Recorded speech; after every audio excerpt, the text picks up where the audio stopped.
Job, it must take 3 years, then you will feel, wow, I got a job. Look at all the people who have good jobs, look at them walking on the street. Are they going blissfully, dripping ecstasy? Hello? Miserable guys, they're getting blood pressure, going to work. They're getting all kinds of ailments, they're freaking out. Yes? So what do you want? Is there a girl here?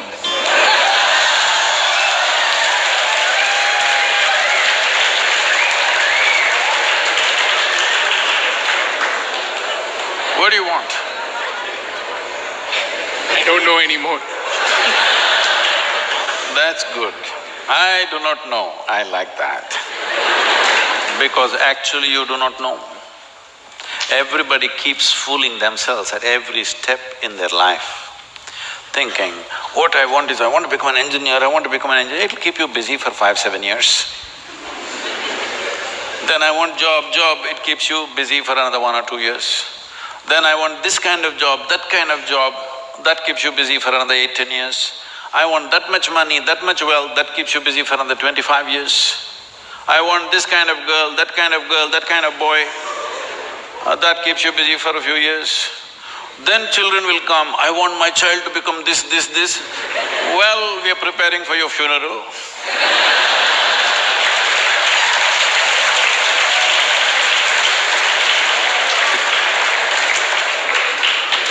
You need to understand just this.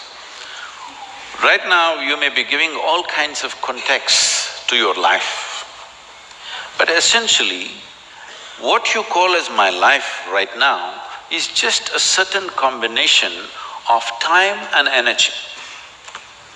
Yes? As you sit here, time is rolling away for all of us. Can you roll it back? You're an engineer. Can you roll it back? Yesterday was not fruitful, so I'll roll it back. Can you? It's rolling away for all of us. As we sit here, what is ticking away here is not the clock. What is ticking away is our life, isn't it? Since we came and sat here, you're half an hour closer to your grave.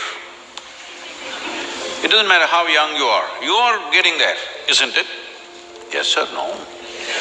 So it's a certain amount of time. And that time, nobody can manage because it rolls at the same pace for everybody. You do something, you don't do anything, you sleep, you're awake, you're happy, you're unhappy, do whatever the hell you want, it just keeps rolling mercilessly, isn't it? So there is energy that you call as life. This, you can pitch it at different levels. If you're like this, I'm talking about the classroom expression, you know.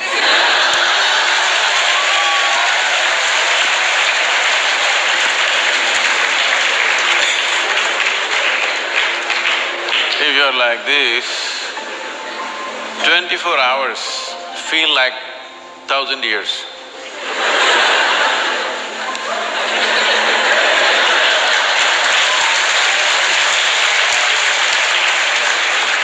But have you seen on a certain day you're very happy, 24 hours, poof, went off like a moment? Yes or no? So, time is a very relative experience in individual subjective experiences. If you're joyful, if you live 100 years, it feels like a few moments, it's gone. Only miserable people will have a long life.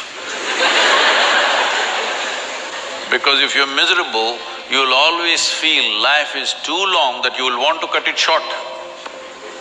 But if you're joyful, the possibility that a human being holds, before you look around, it's over, really. But what possibility this carries? So what you need to manage is your energies, because life is a certain amount of energy, it's not limitless, but it can be enhanced. If you function at one level of energy, what you do in 10 years' time, if you function at a different level of energy, the same thing you can do in 1 year's time. So if both people live for 100 years, In terms of impact and profoundness of experience, one has lived for 1,000 years, another has lived for 100 miserable years. So this is all you can do. You may think right now, engineer, this one, that one, these are all limited contexts you're setting for yourself. Fundamentally as a life, it's just time and energy, isn't it? The question is what you make out of it. Do you want to make something out of it? There's no compulsion you have to make something out of it. When I say making something out of it is not a social phenomena I'm talking. What should you become in the society? That's not what I'm talking. Fundamentally, you have come here in terms of life is you want to experience life. Question is how profoundly. Right now, if people want to experience life, what are they experimenting with? They will experiment… not this, this. Yeah, I know you guys.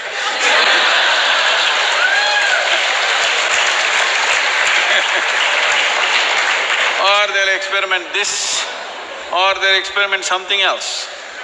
What they will experiment is how to down your faculties. You know, United States has made marijuana legal in a few states. So when I went to a few colleges or universities, they're asking me, Sadhguru, why don't you pitch? Someone like you must legalize marijuana for us. I said, no problem, we'll make marijuana legal, cocaine legal, meth legal. What's the problem? No problem. Only thing is, why is it that you want it to be legal? So that you can smoke up and come to the college, right? It's fine. But let's say you want to fly a small airplane, the pilot comes smoked up. You want to fly with him?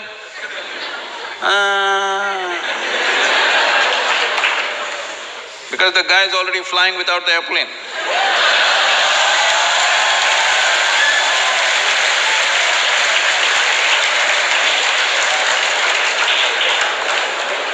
Okay, you're not getting the point. You need a major surgery and the surgeon comes smoked up. You want the surgery? Oh no. Then you clearly understand this lowers your faculties. I want all of you to look at this. Do you believe you can enhance life by lowering your faculties? Hello? If you want to enhance this life, you must super enhance your faculties. That's the only and only way you can enhance this life. You cannot lower your faculties and think your life is getting enhanced. What kind of stupidity is that? Simply because it makes you a little like this. I can make you feel like this all the time. How's that? No substance, I'm always like this only. Look at my eyes, I'm stoned. Yeah. Never touch a substance but fully stoned all the time. Because I want you to understand this, the greatest chemical factory on the planet is here. If you are a good manager of this, you can create any experience that you want from within and also heighten your faculties. If you're having an experience, even to experience that, your faculty should be heightened, isn't it? Is this the greatest chemical factory on the planet, most sophisticated? Do you agree with me? Are they chemical engineers? So I'm asking, how are you managing your system? What have you done? We gave you such a sophisticated machine. Have you read the user's manual at least? No. Blindly do this and then you think pumping something is going to make this better? No. Believe me, the only and only way you can enhance this life is that your faculties are super bright. The way you see, the way you hear, the way you smell, the way you taste and the way you touch. If this is enhanced, is life enhanced? In many ways, there is much more to it. But I'm saying from what you know from your experience, suppose you could see twice better than somebody who's sitting next to you. Is your life enhanced? If you could taste better than other people, is life enhanced? If you could feel better, is it life enhanced? If you could hear better, is life enhanced? On this level you understand this, but there are many other dimensions of human faculties. If you enhance this, if you sit here, you will be blissed out simply sitting here. You wouldn't want to touch any damn thing because just sitting here is the greatest experience of your life. So, about what is the end game? If you had everything, what would you want? If you had everything that you can ever dream of, everything is right here, what would you want? You must think, isn't it? I won't supply you with an answer. If you do not invest that much thought into your life, that means you're super short-sighted. Hello? This happened to Gautama the Buddha. You heard of Gautama the Buddha?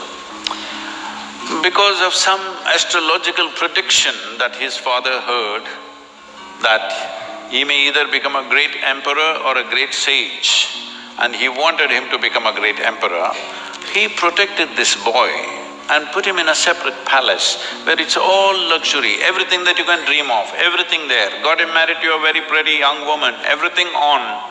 No, he should not see any suffering. But one day he just went out. He saw one old man and he asked, "Why is this guy like this?" His chauffeur. His chauffeur or his chariot driver said, "Oh, everybody becomes like that after a certain time." He said, "What, me? I'm a young prince, will I become like that?" Hey, yeah, everybody will become like that. It shook him. Then he saw a man who's suffering with some kind of disease, ailment. So why is that guy like that? Said, it'll happen to a lot of people. Who it will hit, there is no prediction. Anybody can become ill. Most people think it happens to other people. No, it can happen to us. Hello? And then he saw a funeral, a dead body. So what is that? He said, that is inevitable, everybody will die. Do you also know? You will also die? No, because most people believe other people die. No, intellectually they know, but they think they are forever. No, you must be conscious, you're mortal. Mortal means you have a limited amount of time and energy. If you're always conscious about this, how would you organize your time and energy? You decide. If you're conscious about it. If you think you're a superhuman being, you're not going to die, other people will die, all the best. It'll come. You can realize this on your deathbed and die. See, people may think this is extreme, but you must go and volunteer in a hospice or in a hospital wards where people die, and you must see. It's very important, very, very important. Only then you become sensitive to life. Life becomes super valuable because you know it's a limited amount of time. If you watch this, unfortunately today in the world, over 80% of the people, last moment when it comes, when they die, they are not fearful, they are not in pain, they are not in something else, they're just bewildered. A look of bewilderment comes because all their life they just lived their thought and emotion, they never lived a life. This is important, you must understand, there is a psychological reality in your head and there is an existential reality which is life. Most people are mistaking their psychological reality to be existential. Your thought and emotion has become more significant in the cosmos, isn't it? Hello? Huh? What you think, what nonsense you think and feel, has it become more important than the universe or no? This means you are making your creation more significant then the larger creation. This means you must suffer. If you don't suffer, I'll be disappointed. Yes, I will be. Because if ignorance doesn't make you suffer, then what? Then what's the use of me? Because it takes a lot to come out of the trap. What is the use of somebody striving to come out of the trap of ignorance when people can live wonderfully in their ignorance? What is the point? What is the use of knowledge? What is the use of knowing? What is the use of enlightenment? What is the use of realization if people can live absolutely blissfully in their ignorance? What is the point? When you're ignorant, you must suffer. And I want you to know, the greatest evil right now on the planet is not evil, it's ignorance.